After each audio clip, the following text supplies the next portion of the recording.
race as he is running very slowly on the racetrack. Back on the racetrack, there are a lot of positions being changed. Here's Wally Dallenbach running alongside Jeff Bodine again and Greg Sachs. Dave Mader in the red and white car, Harry Runnings car. Sachs. Motorcraft telemetry once again showing you the RPMs and the speed that's being changed. You'll not see, of course, any braking, or probably not. Every once in a while, he might reach up to just touch it with his left foot to keep from running over someone in front of him, but he certainly doesn't have to use the brakes to slow the car down to enter the corner. Under normal circumstances, you don't do it.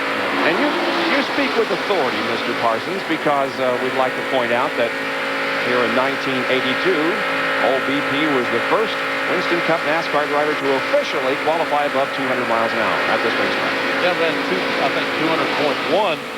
Later in 1985 or something, or 87, Bill Elliott qualified, what, 212 miles an hour a year? As a matter of fact, he qualified this weekend 21.9 miles an hour slower than he did in 1987.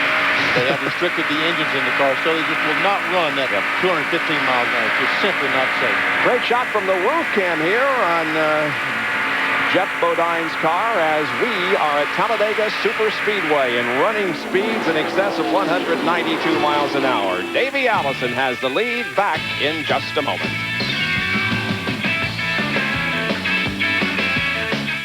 100-mile race found Jim Crawford approaching 230 miles an hour. Jim Crawford, of course, driving a Kenny Bernstein-owned Indy car.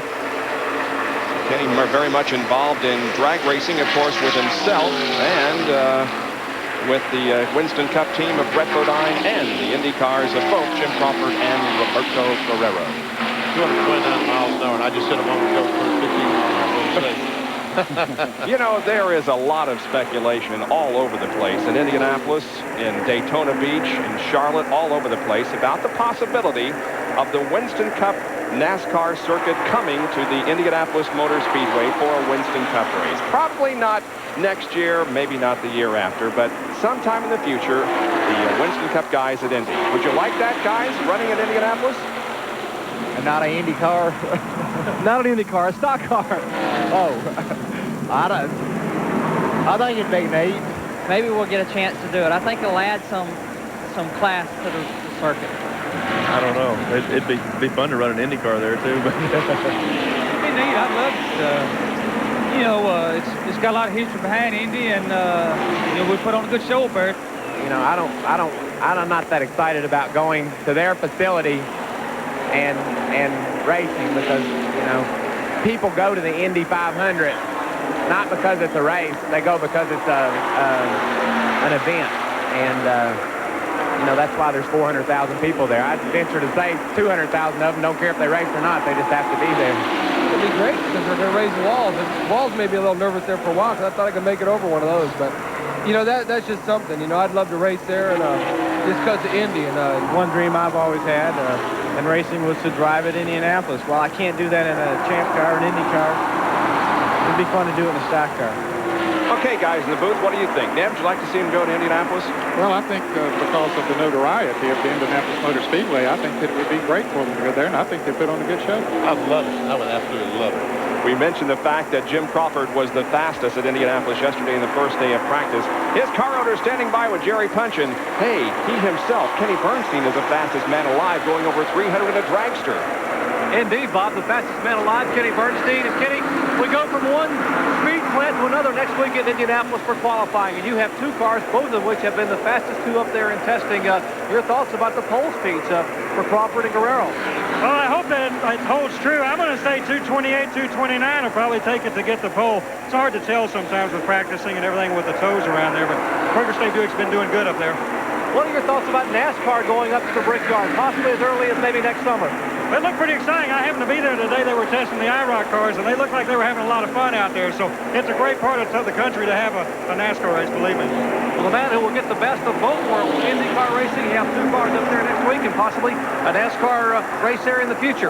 And meanwhile, his car running off the wire here at Talladega, as we've had a change up front, Bob. Indeed, Sterling Marlin has taken over command of the lead again from Davey Allison, with Earnhardt still running in third and Bill Elliott in fourth spot. If Marlin's car is still running hot, I'm sure he wanted to lead this thing and try to cool it off a little bit. But what about poor old Earnhardt and Bill Elliott? They're back there and certainly haven't been able to get any fresh air at all to cool their cars down.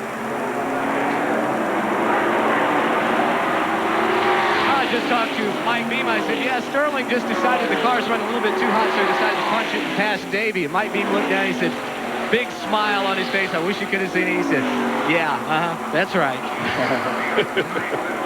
Sterling has had one of the strongest cars, if not the strongest car, in the first 73 laps of this race.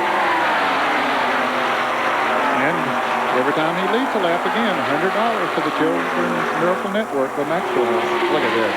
191.1 miles an hour with a pit stop. And the race record is 186. 288. That was Bill Elliott. That's 1985. And one of the reasons because the speed was so fast that year was because they had the fewest number of cautions in history here at Talladega. That was 2. And so far, we haven't had any. Wouldn't it be wonderful if we could run this entire race without a caution? But there is a lot of traffic back of the leaders. I'll tell you what, if we don't have a wreck back there, it's going to be a miracle. Because it's from 7th to 23rd.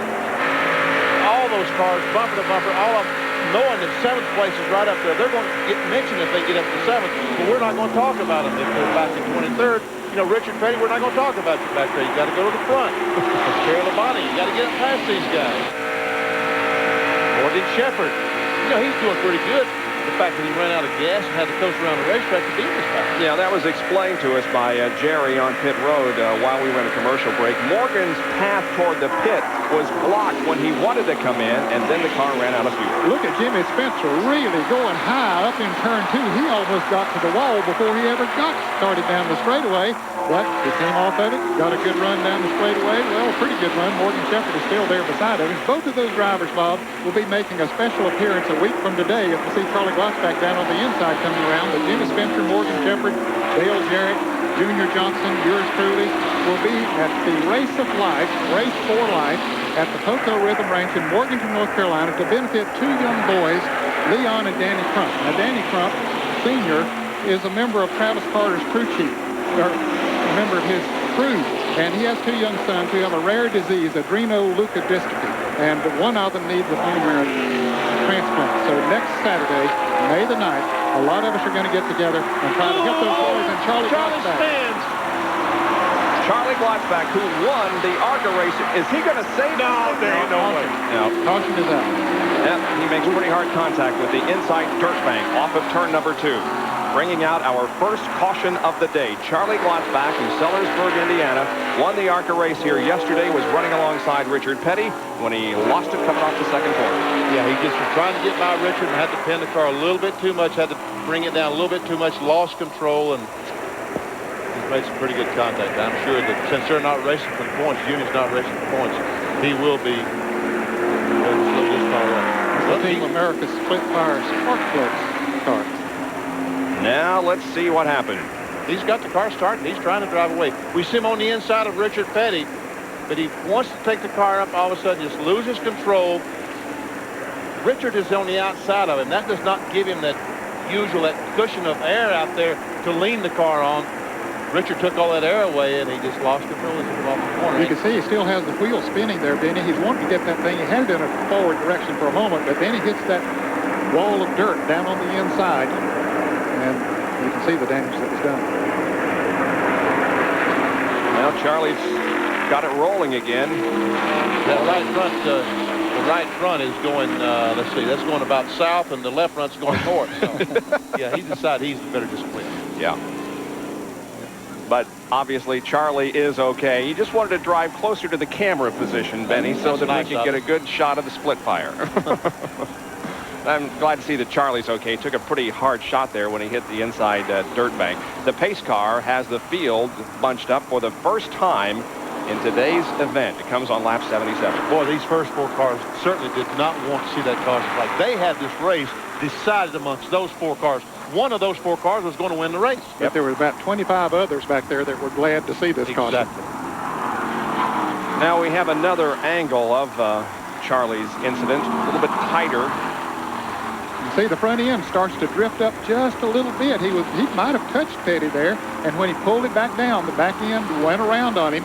Not much he could do about it at that time. Gets her down on the grass, and you can see the wheels are still pulling, spinning. He has it in a forward position, but it just won't stay. The momentum carries it around that way. Then he gets it straight again and said, hey, maybe I got it this time, but then the back end goes the other way. Don't get a lot of traction on that grass. And he said, uh-oh, here's this wall. But, you know, he never locked the brakes up till there at the last instant. Yeah, he kept his foot on the floorboard. He kept right. He let the car roll. He was hoping to save it. A little different from just a couple of hours ago when we seen him win here on ESPN.